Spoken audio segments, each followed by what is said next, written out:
Hi hello నమస్తే. నేను మీ కట్టా కార్తీక్. అన్నీ ఉన్న అల్లుడి నోట్లో శని అంటారు. అలా ఉంది తెలంగాణ కాంగ్రెస్ క్యాడర్ పరిస్థితి. చేతిలో అధికారం ఉంది. కానీ రైతుల్లోకి, గ్రామాల్లోకి వెళ్ళలేని పరిస్థితి. ఎమ్మెల్యేలైతే ముఖం చాటేసే పరిస్థితి. కోమటిరెడ్డి రాజగోపాల్ రెడ్డి మాటల్లో చెప్పాలంటే గ్రామాల్లోకి పోతే సంక్షేమ పథకాల మీద రైతులు నిలదీస్తున్నారు. రుణమాఫీ ఇప్పటివరకు పూర్తి స్థాయిలో కాలే. రైతు భరోసా ఇంతవరకు అందరికీ పల్లె. తర్వాత కనీసం సన్నాలకి బోనస్ ధర అన్నారు, అది కూడా అందరు రైతులకి అందలేదు. రైతు రుణమాఫీ కేవలం 70% మందికి, బోనసులు కేవలం 50% మందికి, రైతు భరోసా కేవలం 10% మందికి మాత్రం అందాయి. ఇది రైతాంగంలో కాంగ్రెస్ ప్రభుత్వం మీద తీవ్రమైనటువంటి వ్యతిరేకత కారణమవుతున్నటువంటి మాట. రేవంత్ రెడ్డి గారు అధికారంలోకి వచ్చి తన ముఖ్యమంత్రి అయ్యి 1 ఇయర్ దాటిపోయింది.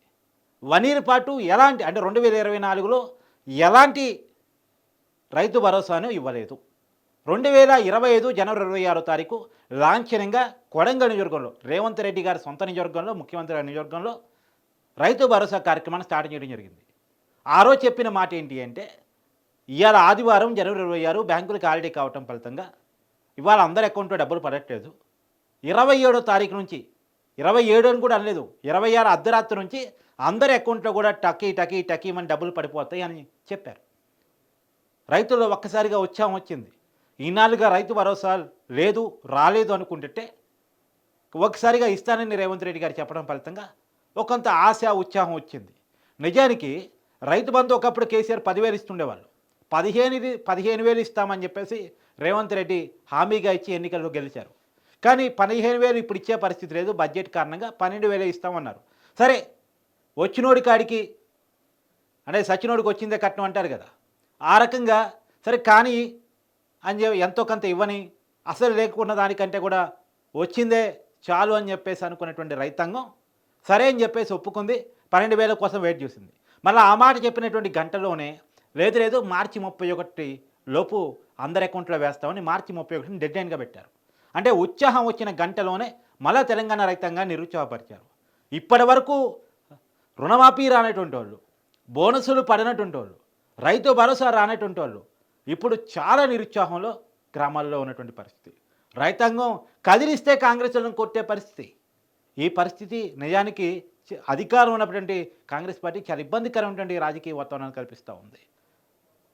ఇప్పటివరకు జనవరి 26వ తారీఖు ప్రోగ్రాం లాంచ్ అయింది. సరే, మార్చి 31 డెడ్ లైన్ పెట్టినప్పటికీ అందరూ అనుకుంది ఏంటంటే ఇప్పటి వరకు రైతు భరోసా ఎవరి అకౌంట్లో వేయలేదు కాబట్టి, ఇప్పుడే ప్రోగ్రాం లాంచ్ చేశారు కాబట్టి ఎంత డెడ్ లైన్ పెట్టినా సరే పెద్ద ఎకరాల్లో ఆపుతారు, కనీసం 5 ఎకరాల్లో 10-15 రోజుల్లో వేసేస్తారు, ముందుగా ఒక 5 ఎకరాలు ఎంచుకొని అందరికీ వేసేస్తారు అని చెప్పేసి అందరూ భావించారు. జనవరి 26 ప్రోగ్రాం లాంచ్ అయితే ఫిబ్రవరి 10వ తారీఖు 15 రోజులు గడువు అయిపోయింది.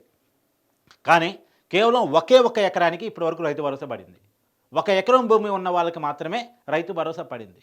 కేవలం 1000 కోట్ల చేంజే ఇప్పటివరకు రైతు భరోసా పడింది. మొత్తంగా 10,000 కోట్ల వరకు రైతు భరోసా పడాల్సి ఉంది. అంటే కేవలం 1%, 1.5% మాత్రమే రైతు భరోసా డబ్బులు పడ్డాయి. అంటే 1,41,00,000 ఎకరాలకి రైతు భరోసా పడాల్సి ఉంది. కానీ కేవలం 14-15 లక్షల ఎకరాలకి మాత్రమే ఇప్పటివరకు రైతు భరోసా వేసినటువంటి పరిస్థితి. ఈ పరిస్థితుల్లో కాంగ్రెస్ ప్రభుత్వం మీద రైతులు అగ్గి మీద గుగ్గులం అవుతున్నారు. 2 ఎకరాలు ఉన్న వాళ్ళకి ఎప్పుడు వేస్తారు, 3 ఎకరాలు ఉన్న వాళ్ళకి ఎప్పుడు వేస్తారు, 5 ఎకరాల లోపు ఉన్నటువంటి వాళ్ళకి ఎప్పుడు వేస్తారు, మిగతా పైన ఉన్నటువంటి వాళ్ళకి ఎప్పుడు వేస్తారు. నిజానికి 5 ఎకరాల కింద ఉన్నటువంటి వాళ్ళంతా కూడా చిన్నకారు రైతులు. గతంలో రైతు బంధు అని బీఆర్ఎస్ ఇచ్చిన, రైతు భరోసాని ఇప్పుడు కాంగ్రెస్ ఇస్తున్నా, దాని యొక్క ఉద్దేశం పెట్టుబడి సహాయం. అంటే పెట్టుబడి పెట్టే సాయంలో రైతు దగ్గర డబ్బులు ఉండొచ్చు, ఉండకపోవచ్చు కాబట్టి ప్రభుత్వం నుంచి చేసే సహాయం. ఇప్పుడు పెట్టుబడి పెట్టే సమయం నాటేశారు, అంటే ఇప్పుడు ఆ పెట్టుబడి పెట్టేటువంటి సమయంలో ప్రభుత్వం నుంచి సహాయం అందకపోవటం ఫలితంగా రైతాంగం చాలా నీరసంగా కనపడుతూ ఉంది తెలంగాణలో. గతంలో ఎన్నడూ లేనటువంటి ఒక సిచ్యువేషన్ ఇవాళ తెలంగాణ సమాజం చూస్తూ ఉంది తెలంగాణ రైతాంగం విషయంలో. ఇది నిజానికి కాంగ్రెస్ క్యాడర్ కూడా చాలా ఇబ్బందికరంగా ఉంది. ఒకేపు అధికారం ఉంది, లోకల్ బాడీలన్నీ కైవసం చేసుకోవచ్చు. ఒకడు బీఆర్ఎస్ అధికారంలో ఉన్న సమయంలో సర్పంచు, ఎంపీటీసీ, జడ్పీటీసీ, మున్సిపాలిటీలు, కార్పొరేషన్లు అన్నీ తమ కైవసం చేసుకుంటుండేది. ఎలక్షన్స్ వచ్చాయంటే సారు డబ్బులు పండగ. అప్పటి వరకు పెండింగ్లు ఉన్న డబ్బులన్నీ కూడా ఒకసారి కొమ్మరిచ్చేది.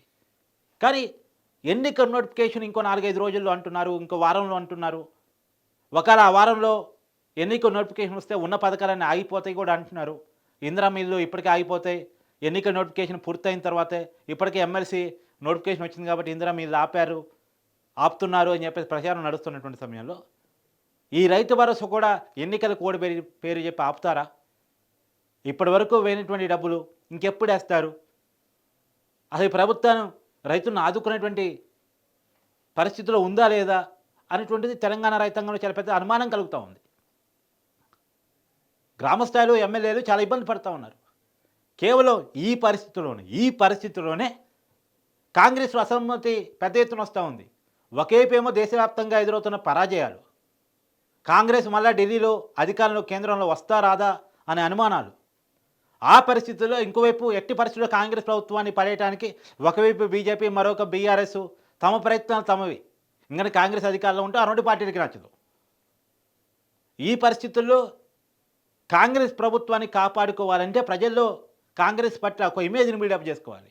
కానీ ప్రజల్లో కనుక ఇమేజ్ బిల్డప్ అవుతే ఎమ్మెల్యేలు ఆగమన్నా ఆగరు కాంగ్రెస్లో. గతంలో కాంగ్రెస్ ప్రభుత్వాలు పడిపోయిన సందర్భాలు అనేకం ఈ దేశంలో. మన పక్కనే ఉన్నటువంటి కర్ణాటకలో గతంలో పడిపోయింది, ఇప్పుడంటే ఉంది ఇంకా. అనేక ఉదాహరణలు కాంగ్రెస్ ప్రభుత్వాలు పడిపోవటం అనేటువంటిది. కాబట్టి చాలా జాగ్రత్తగా నిశ్చితంగా అడుగులు వేస్తూ జనంలో ఇమేజ్ని పెంచుకుంటూ ప్రజలకు చేరువవుతూ ప్రజలకు ఇచ్చినటువంటి హామీని నెరవేరుస్తూ ఉంటే తప్ప కాంగ్రెస్ ప్రభుత్వం మనగలిగే పరిస్థితి లేదు.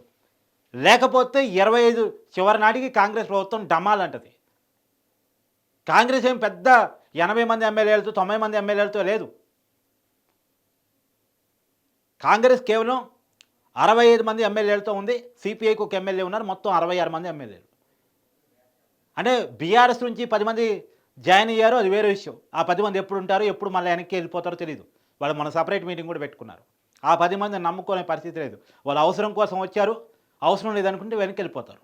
ఇక రాజకీయాల్లో అవసరాలు వ్యాపార వాణిజ్యాలు తప్ప నిజాయితీలు ఏమి లేవు కదా ఇవాళ. అందులోనూ పొంగిరెడ్డి శ్రీనివాసరెడ్డి లాంటి వాళ్ళు కాంగ్రెస్ గెలుస్తుంది అనుకుని వచ్చారు. నిజానికి గెలిచింది. వాళ్ళు సర్వే చేయించుకొని కాంగ్రెస్ పార్టీలోకి వచ్చారు.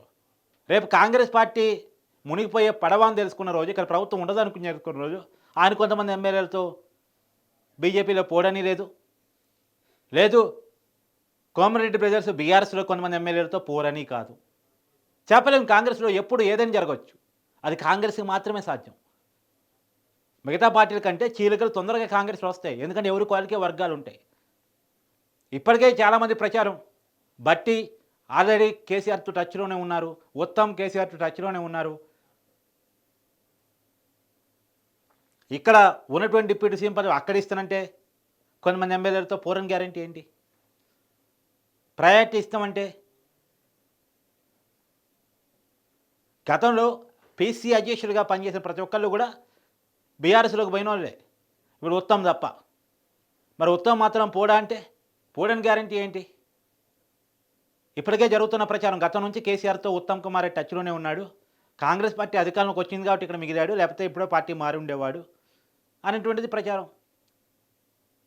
తనకి తన భార్యకి టికెట్ వచ్చింది, తనకి మంత్రి పదవి వచ్చింది, పార్టీ అధికారంలోకి రావటం, ఇవన్నీ రకరకాల పరిణామాల ఫలితంగా ఉన్నాడు అనేటువంటిది. కానీ కాంగ్రెస్ ప్రభుత్వం పడిపోతుంది, కాంగ్రెస్ ప్రభుత్వం నిలబెట్టుకునే పరిస్థితి లేదు, ఎమ్మెల్యేలు చేజారిపోయే పరిస్థితి ఉంది, జనంలో వ్యతిరేకత వస్తూ ఉంది, జనం ఇంకోసారి కాంగ్రెస్ అధికారం ఇచ్చే పరిస్థితి లేదు, జనంలో ఇచ్చిన హామీల పట్ల వ్యతిరేకత కనపడతా ఉంది, జనంలోకి పోయే పరిస్థితి లేదు అని కనపడ్డప్పుడు ఎవరు ఉండటానికి ముందుకు రారు.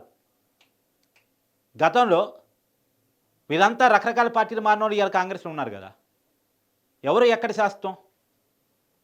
కాబట్టి ఇప్పుడు రేవంత్ రెడ్డి గారికి ముందున్నటువంటి ఆప్షన్ ఒకటే. ఈ రేవంత్ రెడ్డి గారిని ముఖ్యమంత్రి చేసినా, కాంగ్రెస్ పార్టీలకు అధికారం తీసుకొచ్చినా రైతాంగం పట్ల ఇచ్చిన హామీని నిలబెట్టుకోవటం. అది కూడా అతి త్వరగా.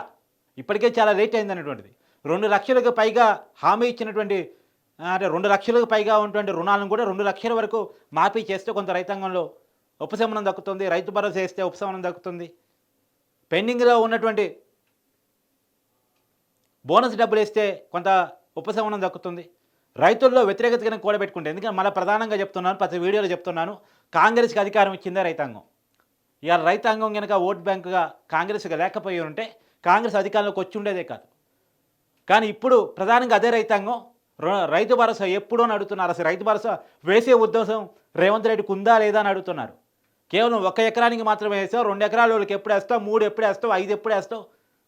5 ఎకరాల వాళ్ళంటే సన్న చిన్నకారు రైతులు కదా, 5 ఎకరాల వాళ్ళకి ఎప్పుడు వేస్తావు అనేటువంటిది బేసిక్గా తెలంగాణ సమాజం అడుగుతున్న ప్రశ్న. అసలు రైతు భరోసా ఉంటుందా, మళ్ళా ఎన్నికల కోడి పేరు చెప్పి వాయిదా వేస్తారా అనేటువంటిది బేసిక్గా తెలంగాణ రైతాంగం కాంగ్రెస్ ప్రభుత్వాన్ని అడుగుతున్న ప్రశ్న. మరి సమాధానం పార్టీ నుంచి వస్తా రాదా చూడాలి.